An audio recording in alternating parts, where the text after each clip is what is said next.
people are literally buying groceries on credit in the United States. Can you feel like it's nothing against Ukraine or Israel or any other country? All right, let's stop. You said the support for Israel very expensive. How much support do we give to Israel? Well, you tell me. You vote for it. Yeah, it's about $3 billion a year is the military assistance. Is that the only assistance? Yeah, we just have military assistance. Israel does not have additional assistance. There's an MOU, a memorandum of understanding, and it's $3 billion a year. So what is it costing to support the bombing campaign to protect Israel right now from Iran? So I don't know right now, but I'll tell you this. Let's go back to the touchstone on foreign policy, American interest. Our support, our military support for Israel is massively in America's national security interest. What does it cost? It benefits us enormously. Well, before we can make independent judgments about whether or not that's true, and I'm certainly open to it, I think we need to know what it costs. So what's the annual cost of defending Israel? Do you know? $3 billion a year. No, that's the aid. But I mean, the cost of the weapons, for example, the cost of U.S. personnel there, the cost of moving ships to the region, which we're doing right now, the cost of moving tankers to the region, all of that. Do we know what the cost is? So look, the last week, I don't know. And there's some lag when the administration, under the Constitution, the commander-in-chief has control of the armed forces. And so President Trump has made some decisions that we'll know the cost over time, but I don't know the last week. I don't have visibility on that. The annual cost is $3 billion. It's a 10-year memorandum of understanding, and that's the principal driver of the cost. But let me make a point. We get massive benefits from Israel. Israel shares the Mossad is one of the best intelligence sources on the planet. The enemies of Israel, the people who hate Israel, they all hate us. It's almost a perfect overlap. And so if we tried to recreate, if we're just trying to defend America, we tried to recreate the national security benefits of our alliance with Israel, it would cost, I don't know, $30 billion, $300 billion. So can you elaborate? And again, I'm going into this as someone who's always liked Israel, and still does. But I also think at this point, given where we are, it's fair to ask rational questions about what the benefits are. Good. So does Mossad share all of its intelligence with us? Oh, probably not, but they share a lot. Really? We don't share all of our intelligence with them, but we share a lot. It's a close alliance. Do they spy domestically in the United States? Oh, they probably do, and we do as well. And friends and allies spy on each other. And I assume all of our allies spy on us. And that's okay with you? You know what? One of the things about being a conservative is that you're not naive and utopian. You don't think humans are all... Part of the reason socialism doesn't work is the mantra from each according to his abilities to each according to his needs doesn't work. As a conservative, I assume people act in their rational self-interest. So it's conservative to pay people to spy on you? It's conservative to recognize that human beings act in their own self-interest, and every one of our friends spies on us. And I'm not... Do you like it? That's my question. I'm not asking whether they have motive to do it. Of course they do. I understand that. And by the way, I'm not mad at them. But you're an American lawmaker, so I just want to know, hold on, I want to know your attitude.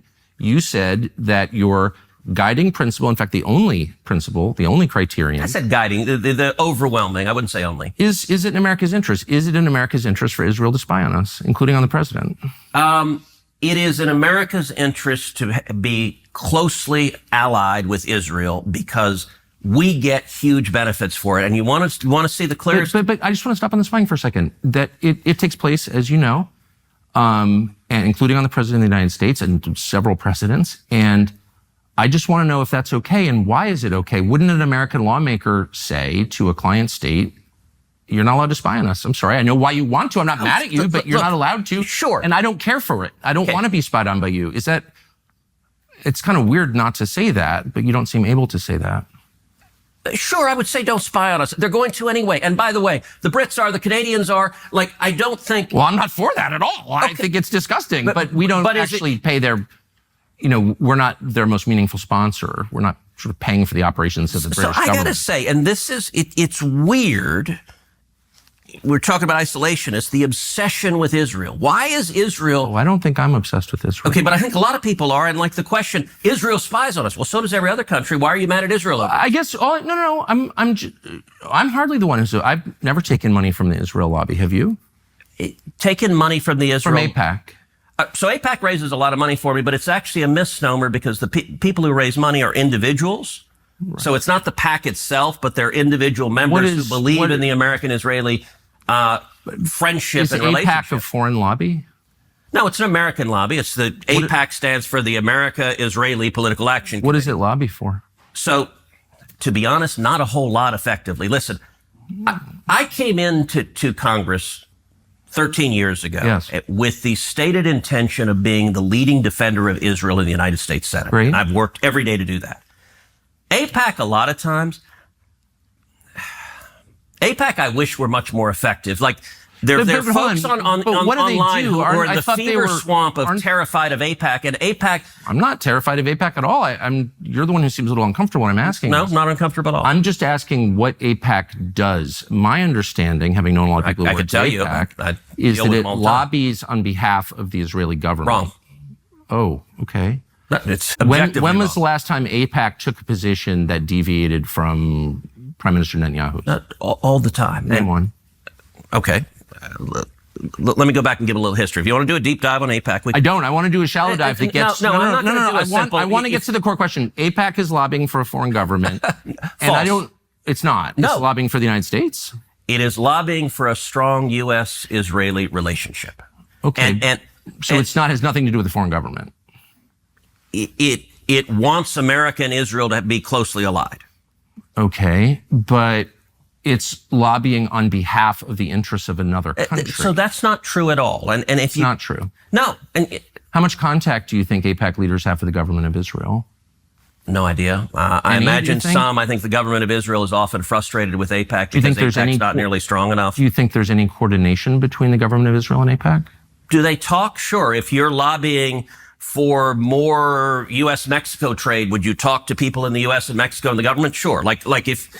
So I'm not mad about that. There are a million countries that lobby Washington. I like a lot of those countries, including Israel. But AIPAC are Americans. They're not Israelis. Hold on. There are tons of Americans who lobby on behalf of foreign governments. I know them. I'm related to some of them. I know how it works. I'm from here. So my question is not, is it outrageous that foreign governments lobby the United States? They all do, okay, including Israel.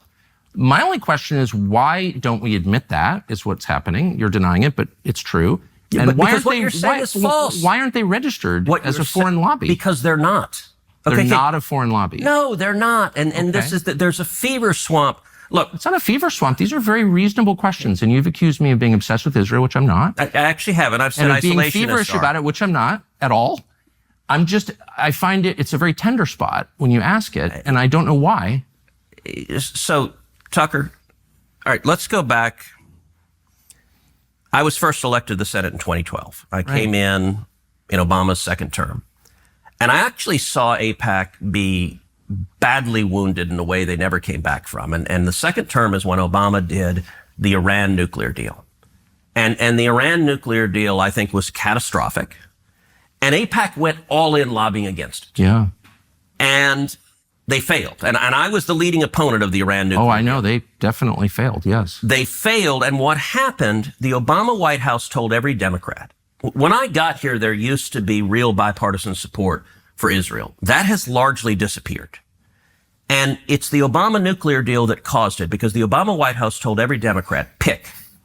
You either stand with Israel or you're a Democrat and you stand with the Obama White House. And almost every single Democrat member of Congress said, I'm a Democrat first, to hell with Israel. And then I watched as AIPAC, every one of those Democrats got reelected and AIPAC did nothing about it. And it dramatically reduced AIPAC's influence. I agree. I watched it happen. And by the way, I told AIPAC, I said, look, the analogy, if the NRA was supporting a bunch of politicians and cared about the Second Amendment, and you had politicians that vote to confiscate people's guns, and the NRA turned around and raised money for the people who voted to confiscate guns, you know what? No one would ever care what they said again. So you're making the case that AIPAC is not as powerful as people say it is, and I completely agree with you. I've watched that, and I'm not making the case that AIPAC is all powerful and they're running everything and putting fluoride in the water. I'm not making that case at all, because that's not true. I'm only trying to get to the question of what AIPAC is, and I don't think you're being straightforward about it. AIPAC is lobbying on behalf of the interests of a foreign country, and they're not registered. And you're saying, no, that's not true. You're saying that they don't coordinate with the Israeli government. Of course, I coordinate. Do they talk with them? I don't know what they do. I can tell you. But why don't you care? Isn't it meaningful if a foreign government... Hey, I talk with Israel all the time. I talk with foreign countries all the time. But the law is, and a lot of people have been prosecuted under this law, that if you are lobbying on behalf of foreign government, you must register. That's it. It's really simple. And I don't know why, if I'm working from Malaysia or Qatar or Belgium. Okay. And I'm working on behalf of its government's interests through a group of Americans who are representing the friendship between those two nations. I have to register under the Foreign Agent Registration Act. And if I don't, I can go to jail. And people have gone to jail, including people I know. Okay. So I don't understand why we don't just be honest and say they're lobbying on behalf of a foreign government. They're coordinating with the government. You know that that's true. That is not only not true, that is false. They're not coordinating with the Israeli government? Do you know how AIPAC raises money? What? For elected officials, like what they do, like what the actual mechanics is? Yeah, I mean, they go to people who are sympathetic to Israel and raise money and then send it to candidates who agree with them. So what they'll do is, so in my last election, AIPAC endorsed me. And they'll host a fundraiser. And they'll host a fundraiser in Dallas or Houston or Atlanta or New York or LA. And they'll do a fundraiser and they'll get someone who will host it. And it's usually a business owner, lawyer, doctor, someone who hosts it.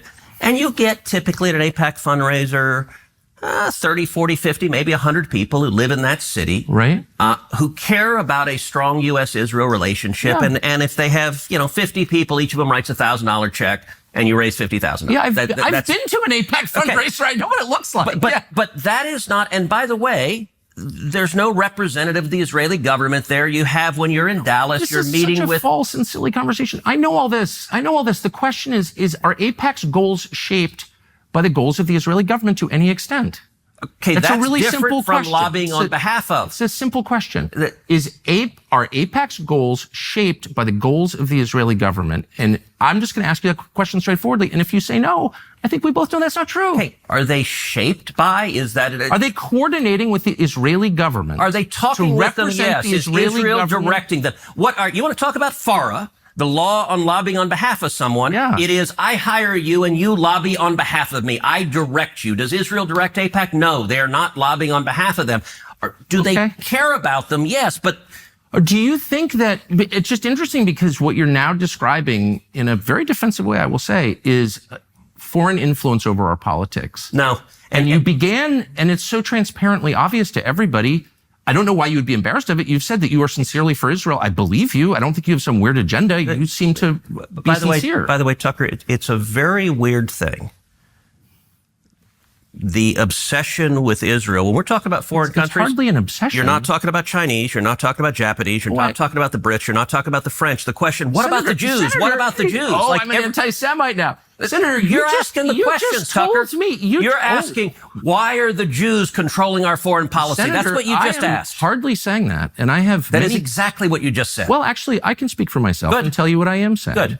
On behalf not simply of myself, but on my many Jewish friends who would have the same questions, which is to what extent, and it's interesting you're trying to derail my questions by calling me an anti-Semite, which you are. I did not. Of course you are. And rather than be honorable enough to say it right to my face, you are in a sleazy feline way implying it or just asking questions about the Jews. I'm not asking questions about the Jews.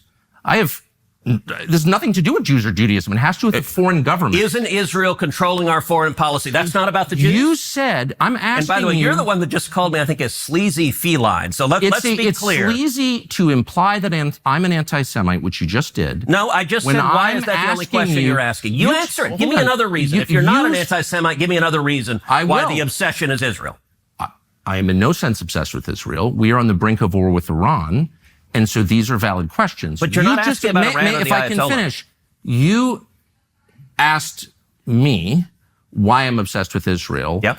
3 minutes after telling me that when you first ran for Congress, you elucidated one of your main goals, which is to defend Israel. Yes. And I'm the one who's obsessed with Israel. I don't see a lawmaker's job as defending the interests of a foreign government, period. Okay. Any government, including the ones that my ancestors come from. So that's my position. That does not make me an anti-Semite. And shame on you for suggesting otherwise. And I mean that. And that's low, and you know it's low.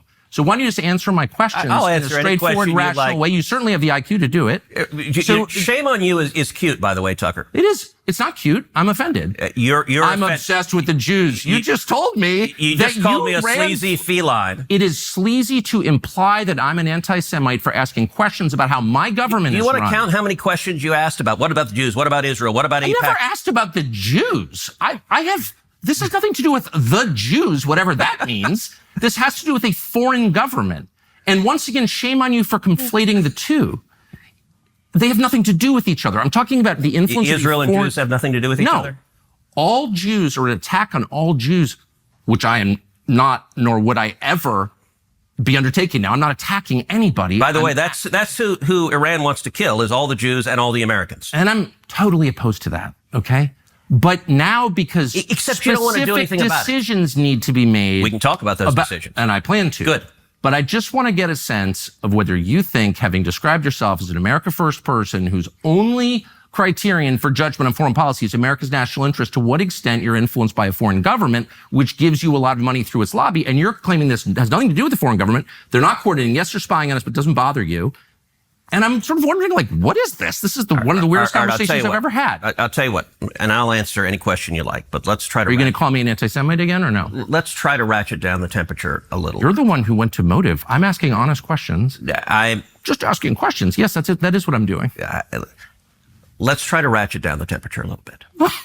Did you ever see an Eddie Murphy movie called The Distinguished Gentleman? No. It's this great movie. It's actually a fun comedy about politics. And Eddie Murphy in the movie is a con man who gets elected to Congress. And he's literally a con man who, the congressman dies, he has the same name, and so he runs and they get elected. And there's a scene in the movie where Eddie Murphy is a freshman member of Congress, and he's sitting down with a sleazy lobbyist. And he's asking the lobbyist, all right, what should my positions be on, I think they were talking about power plants and electrical transmission lines. And the lobbyist's like, well, what do you believe? And Eddie Murphy, as the con man, said, I don't care. Whatever gets me the most money. I'll do whatever gets me the most money. And the lobbyist says, no. Pick a side. Doesn't matter what you pick. If you pick one side, we'll go shake down everyone who supports that side and they'll give you money. If you pick the other side, that's fine. We'll just go to the other side and shake down that.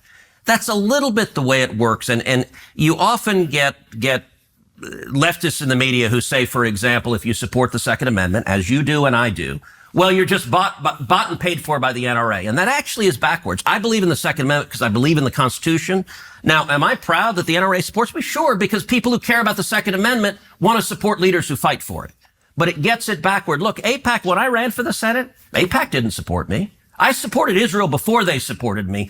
I'm happy to have their support because they share my objective. No, but you're missing it. I'm not suggesting that you're bought and paid for. I'm not saying that. I want to go back and take sincere. I want to go back and take the transcript because you just said a minute ago, I'm slightly paraphrasing, but are you lobbying for a foreign government because they pay you a lot of money? That's basically what you said. So you are suggesting that. Let me just be clear about what I think.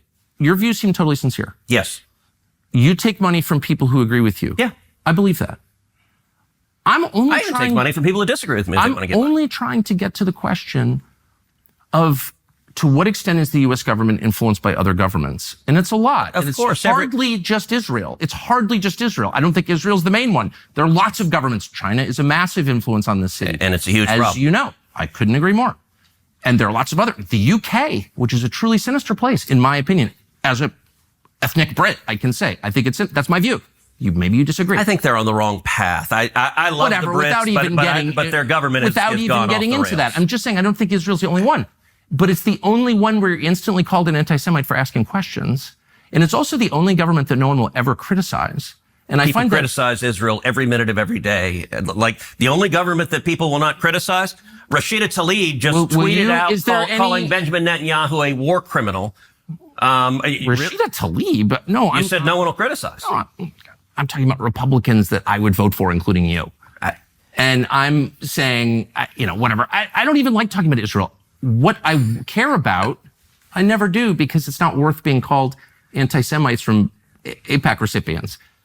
But now we are on the verge of joining a war, and I just want to be clear about why we're doing this. All right, so, and let's get into Iran momentarily, but you suggested it was a strange thing that I said a minute ago, that when I came into the Senate, I resolved that I was going to be the leading defender of Israel. And what you didn't ask is why. So let me tell you why. No, you said I was obsessed with Israel, and you had just told me that, like, your driving motive to get to the Senate was to defend Israel. I'm like, I don't think I'm the one who's obsessed with Israel. Okay. I don't even think about Israel. Tucker, words matter. Uh-huh.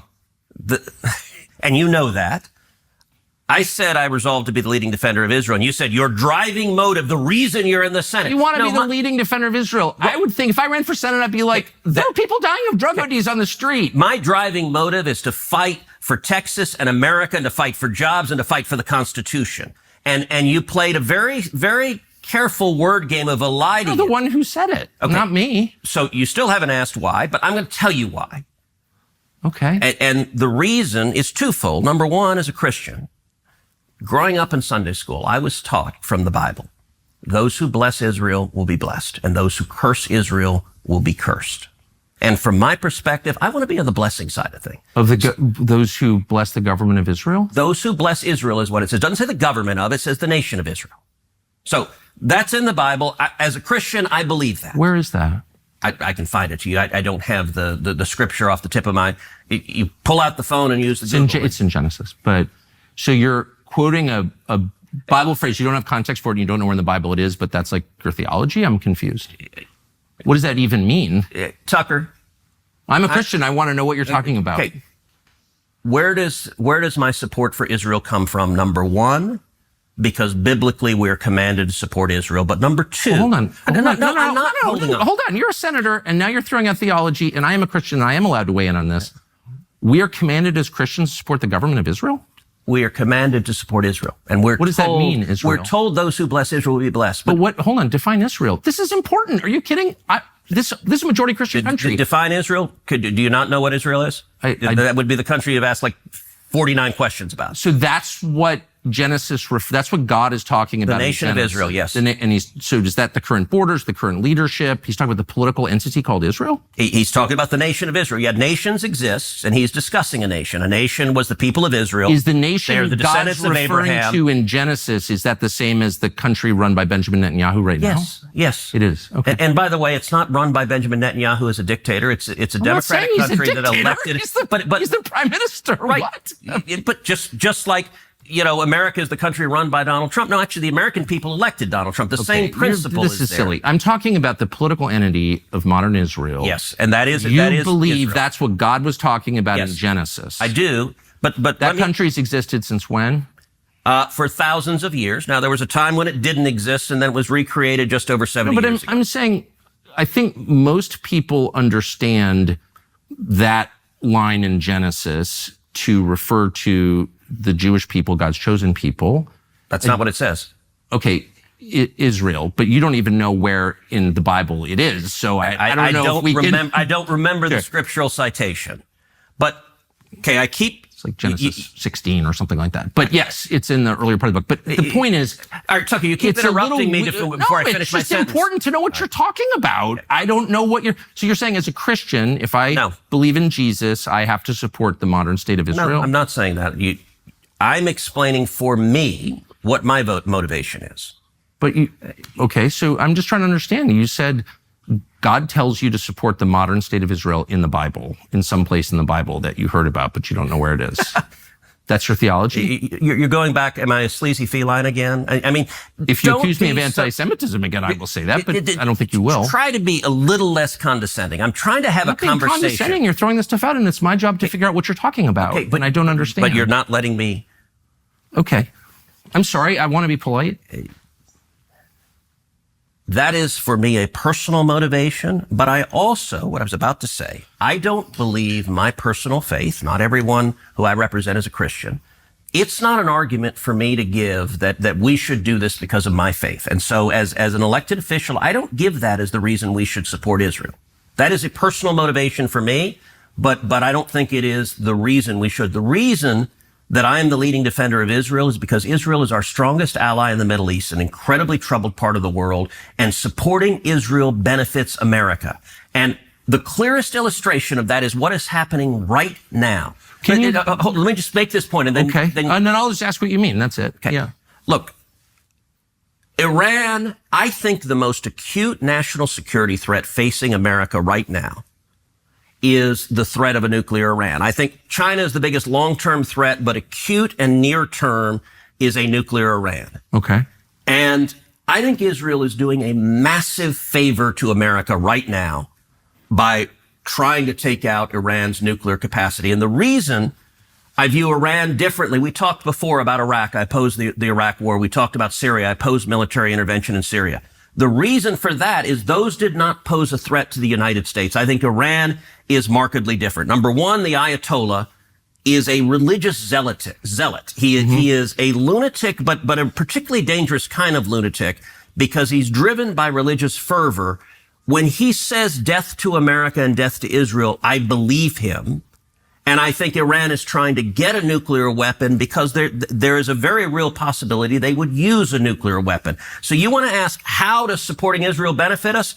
Right now, this tiny little country, the size of the state of New Jersey, is fighting our enemies for us and taking out their top military leadership and trying to take out their nuclear capacity. That makes America much safer.